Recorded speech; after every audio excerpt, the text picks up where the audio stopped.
बिहार में विधानसभा चुनाव होने हैं। ऐसे में बिहार में हर मुद्दा टीवी चैनल की सुर्खियां बन रहा है। बिहार में हर रोज आरोपों की सुनामी आती है, हर रोज सियासी उबाल देखने को मिलता है और अब बिहार में वोटर लिस्ट रिवीजन पर जारी बवाल थमने का नाम नहीं ले रहा। सवाल है कि देश की सियासत कहां जा रही है? क्या सिर्फ राजनीति के लिए संवैधानिक संस्थाओं पर सवाल उठाए जा रहे हैं? लोकसभा में विपक्ष के नेता राहुल गांधी के आचरण की वजह से ये सवाल उठ रहे हैं। राहुल ने चुनाव आयोग के अधिकारियों को फिर धमकी दी है। वोट चोरी हो रही है और अब हमारे पास ओपन एंड शट प्रूफ है कि इलेक्शन कमीशन वोट चोरी में इन्वॉल्व है।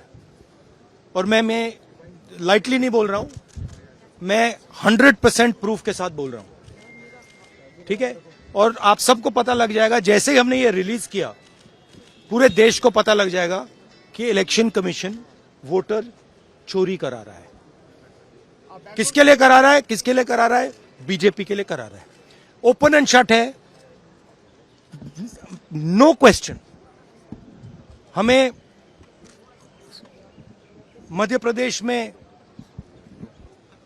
सस्पिशन था, लोकसभा में सस्पिशन था, महाराष्ट्र में वो थोड़ा आगे गया, स्टेट लेवल पे हमें लगा कि यहां पे चोरी हुई है। वोटर एडिशन हुआ था, 1 करोड़ वोटर्स ऐड हुए थे। फिर हम थोड़ा डिटेल में गए, हमने कहा देखो अब इलेक्शन कमीशन तो मदद नहीं कर रहा है, तो थोड़ी ग्रैन्युलैरिटी में जाना है, गहराई में जाना है। तो हमने अपना ही इन्वेस्टिगेशन करवाया, उसमें 6 महीने लगे और जो हमें मिला है वो एटम बॉम्ब है। मतलब एटम बॉम्ब है, फटेगा तो आप इलेक्शन कमीशन आपको दिखेगा नहीं हिंदुस्तान में। Thank you. आप सर रक्षाबंधन के बाद बिहार जाने वाले हैं। अच्छा, एक और बात जो सबसे जरूरी बात है, और मैं ये बड़ी सीरियसली बोल रहा हूं, जो भी ये काम कर रहे हैं, ठीक है, इलेक्शन कमीशन में जो भी ये काम कर रहे हैं, right from the top to the bottom, आप एक बात याद रखिए, आपको हम छोड़ेंगे नहीं। कुछ भी हो जाए हम छोड़ेंगे नहीं आपको, क्योंकि आप हिंदुस्तान के खिलाफ काम कर रहे हो। ये ट्रीजन है और कम, इससे कम नहीं है। तो आप याद रखिए, आप कहीं भी हो, रिटायर्ड हो, कुछ भी हो, ठीक है, हम आपको ढूंढ के निकालेंगे। राहुल ने कहा कि चुनाव आयोग वोटों की चोरी करा रहा है। हमारे पास एटम बम है, जब फटेगा तो चुनाव आयोग बचेगा नहीं। चुनाव आयोग में जो भी वोट चुराने का काम कर रहे हैं उन्हें हम छोड़ेंगे नहीं। आप हिंदुस्तान के खिलाफ काम कर रहे हैं, जो देशद्रोह है। आप कहीं भी हो, चाहे आप रिटायर ही क्यों ना हो जाएं, हम आपको ढूंढ निकालेंगे।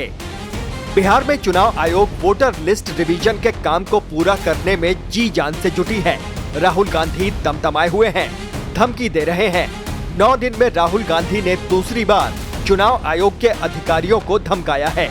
बीजेपी इस राजनीति को कटघरे में खड़ा कर रही है। गांधी की सारी खुंदक इसीलिए है, उनको वोट नहीं मिलता। तो हम क्या करें? देश हार गए तीसरी बार, हरियाणा हार गए, महाराष्ट्र हार गए, दिल्ली हार गए, अब बिहार भी हारेंगे, बंगाल भी हारेंगे। तो इसका हम क्या करें? ये मुझे बताइए कि जब वो जीते आंध्र प्रदेश पर तो चुनाव आयोग और वोटर लिस्ट ठीक था, जब जीते हिमाचल प्रदेश तो ठीक था। ये क्या मजाक करते हैं? जनता को क्यों इस तरह से धोखे में रखने की कोशिश करते हैं? राहुल गांधी कांग्रेस पार्टी, पहले अपने अंदर देखो कि जनता आपको वोट क्यों नहीं देती है, ये समझना पड़ेगा। जहां तक सवाल है SIR का, 99.9% लोगों ने भरा है बिहार में फॉर्म। उसमें क्या निकला है? 20 लाख से अधिक लोग मरे हुए हैं, 30 लाख लोग एक स्थान से दूसरे स्थान पर चले गए हैं। तो क्या कानून तो यही ना है कि जो वोटर होगा वही वोट देगा, जो उस क्षेत्र में रहता है वही वोट देगा, जो एक स्थान से 2 स्थान पर वोटर है तो उसका कटेगा। तो ये कार्रवाई हो रही है तो आपको परेशानी क्यों हो रही है? क्या इसी तरह के जाली मतदाताओं के आधार पर जीतना चाहते हैं ये लोग? तो कभी नहीं होगा। ये स्पष्ट जाने राहुल गांधी, आप जितना प्रूफ लाएं, जो बेबुनियाद प्रूफ होगा, अरे कभी तो सीधी बात करो राहुल गांधी।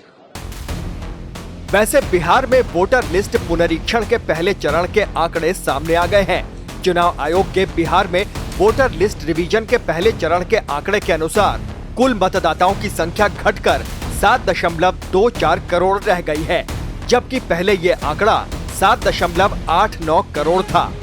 यानी करीब 65 लाख मतदाताओं के नाम सूची से हटाए गए हैं। वोटर लिस्ट से हटाए गए नामों में वे लोग शामिल हैं जो अब इस दुनिया में नहीं हैं। इसके अलावा स्थायी रूप से अन्य किसी स्थान पर स्थानांतरित हो चुके हैं या जिनके नाम 2 बार दर्ज थे। 24 जून से चुनाव आयोग की तरफ से पूरे मुद्दे पर विशेष अभियान चलाया जा रहा है, लेकिन बिहार में विपक्ष की सबसे बड़ी पार्टी आरजेडी इसको कटघरे में खड़ा कर रही है। सबने सुबह से प्रोसीडिंग्स को या पूरे हफ्ते देखा होगा। जो सबसे गंभीर मुद्दा है पूरे देश के लिए, खास करके अभी बिहार के लिए, वो लोकतंत्र में स्पेशल इंटेंसिव रिवीजन जो है स्पेशल इंटेंसिव डिलीशन में तब्दील हो रहा है। माननीय सर्वोच्च न्यायालय के दिशा निर्देश के बावजूद जो जिन डॉक्यूमेंट्स का, आधार कार्ड का जिसका सैचुरेशन सबसे ज्यादा है, उसको अभी तक भी चुनाव आयोग मैं समझता हूं कि एकोमोडेट नहीं कर रहा है। उसकी वजह से प्रति विधानसभा क्षेत्र जितने लोगों के नाम डिलीट हो रहे हैं, ये लोकतंत्र के लिए खतरा है। पता नहीं चुनाव आयोग को किसकी स्क्रिप्ट पकड़ा दी गई है, क्योंकि ये इस तरह का चुनाव आयोग जिसमें बांग्लादेश के चुनाव आयोग की बू आती है, उनके मातहत कोई भी चुनाव मैं समझता हूं फ्री एंड फेयर होने की संभावना खत्म होती है। इसलिए हमने आज चर्चा की मांग की और अभी जब सदन बैठा 12 बजे, तो जो कभी हमने नहीं देखा था, वेल और हाउस के बीच में तिहाड़ जेल की तरह की बाड़ेबंदी कर दी गई। आज तक नहीं देखा था कि सारे सिक्योरिटी स्टाफ पता नहीं कहां कहां से ला गए, वो होल्ड करके। ये सदन है भाई, ये जेल नहीं है। कौन सी परिपाटी आप बना रहे हो? इसलिए हमारे प्रोटेस्ट के बाद कि एसआईआर पे चर्चा हो, वोट बंदी का दूसरा नाम है एसआईआर, उसके बाद सभा में विमर्श के ना करा करके सदन को 4 तारीख तक के लिए स्थगित कर दिया गया। विपक्ष वोटर लिस्ट डिवीजन के खिलाफ दिल्ली से लेकर पटना तक मुहिम चला रहा है। चुनाव में हार जीत के किरदार बदलते रहे हैं। विवादों के बीच बड़ा सवाल लोकतांत्रिक व्यवस्था का है। चिंता की बात यह है कि राजनीति इस व्यवस्था को ही कटघरे में खड़ा कर रही है। Team news watch India.